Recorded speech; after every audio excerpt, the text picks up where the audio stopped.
So how do we navigate Blender? This may seem intimidating at first, but it's actually pretty simple. Let's start with the 3D viewport. The first thing you'll be curious about is how to select things. Simply left-click any object to select it, and left-click empty space to deselect. You can also press A to select all, and Alt-A to deselect all.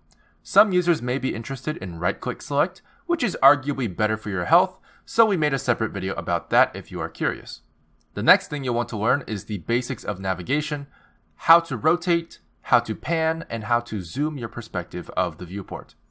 To do that, all you need are these buttons right here. So let's say we want to rotate around our cube. Luckily, we have a very handy gizmo in the top right of our viewport that looks like this. Notice how it responds to our cursor floating above each axis. Go ahead and hover over the blue Z-axis indicator and left-click.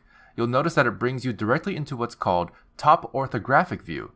This can be done for any axis to snap to its corresponding perspective. However, if you instead click and drag the same gizmo, you'll find a much more flexible way of rotating your view of the world.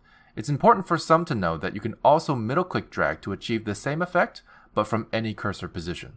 Now, you'll notice that our view seems to pivot around a particular point in the viewport, that being the center or origin of our grid. This also happens to be where our cube is at the moment. However, what if we didn't want to look at the cube?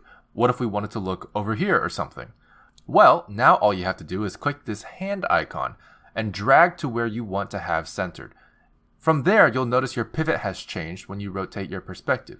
For hotkey users, simply hold Shift and middle mouse drag to achieve the same effect, but from any cursor position. But let's say I want to focus back on my cube again. How do we do that? Well, for that, I want to quickly show you the Frame Selected tool, which can be found under View. This will reframe your perspective to focus on the object or objects you have selected. This can also be achieved by using the period key on a number pad.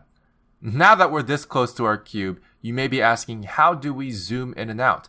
But it's pretty self-explanatory. We have a magnifying glass here. Click and drag it to zoom in and out, or you can use the scroll wheel or plus and minus keys on the numpad to accomplish the same task. And that's basically it for the basics of navigation, but you may have noticed that we haven't used the other two buttons in this area, the camera icon and the grid icon. The camera icon will bring you into the eyes of your camera. This is very helpful for setting up camera angles and previewing what will eventually be your output image. Alternatively, you can also use 0 on the number pad. The fourth button here is a grid. This may confuse you at first, but this switches your viewport between orthographic mode and perspective mode. I went ahead and set up a scene here to make it more obvious to you, but you may be asking, what's the difference between these two modes? Well, perspective mode is a realistic view of the 3D objects in your scene, which takes into account how far away objects are from you into how it displays the object. The further away something is, the smaller it gets visually. However, orthographic mode ignores all of that and flattens your world so that no perspective is seen. Everything is angle perfect.